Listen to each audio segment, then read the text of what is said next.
In studio this morning, an artist you will fall in love with. Kevin Stinehart takes anything from reclaimed wood to old books and turns them into art. He joins me in studio this morning to talk about his work. Good morning, Kevin. Good morning. Thank you so much for being here. Thank you for having me. You're about to go back to work. You're a local teacher. Yes, sir. Yeah, I teach 5th grade at West End Elementary in Easley. So tomorrow you'll be back in, in meetings and things like that. Yeah, so it's really great to have you here to talk about your art. Thank you so much. I've seen the pictures of these and the video of this, and the story is just really, really great. Tell us a little bit about your work, how you got started with this, and then we'll talk a little bit about the materials. Yeah. So I'm from Michigan originally, and when I moved down here to the South, I was really taken by the rich history and rich culture down here. And kind of where I live is kind of in the country, and so there's all these torn down barns and big wood piles that people burn every month or so. And so I wanted to kind of take some of those things that I thought were interesting. And so, in an artist, your mind goes like ding, ding, ding, ding. There's some things there I can use and turn it into art. So you go out and you kind of reclaim some of these old wood, and you even used some books. We have books here that you've used in some of your pieces as well. Right. Tell us about that process of going out and finding these things, and take us through some of the pieces you brought for us today. Yeah. So I kind of go all over the place, just whatever people are throwing out that they want to give me. Old wood, old books, old paper, even metal license plates like in the South Carolina piece. Just their trash, your treasure. Exactly. And I kind of have a green mentality where I want to be eco-friendly, and I also am kind of a hoarder, so this is a way for me to take those things but not just keep them but send them back in the world. We don't need to go to your house though and see all these things are just a big old garage of nothing but like old pieces of wood there.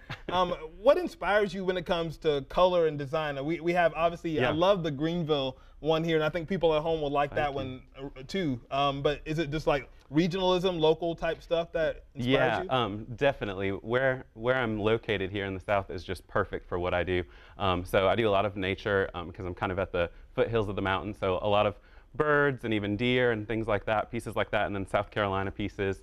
Where I live and as well as the wood kind of. We don't lack any inspiration here in the upstate too, and we're taking a look at these pictures right now that are the Greenville focused with the little heart up there, which is cool. Upstate little designs there. So I'd imagine you sell a lot of those because people probably want those. Yep, and I sell downtown on Main Street at Daily Designs, and so I sell a lot of those there, and then I sell in Charlotte, North Carolina, NODA, the Historic Arts District, all over the place. I love NODA. And we're taking a look at some video of you working. What goes through your head when you're in the shop working on a new piece? What's going on inside? Yeah, I mean, I kind of let the wood dictate where the piece goes for the most part.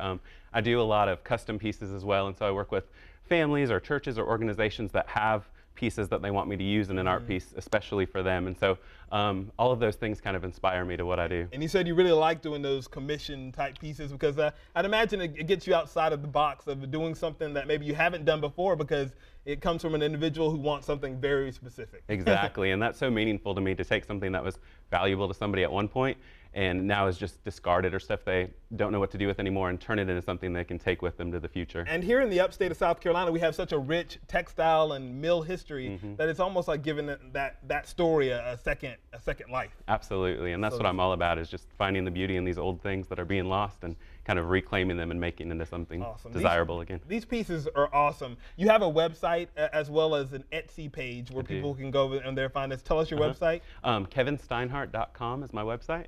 And then, of course, I sell on Etsy and have Facebook and Instagram and Pinterest, and I'm all over social media. All of that stuff. And we'll be sure to put all of Kevin's information for you at our website, studio-62.com, so you can get all that information too as well.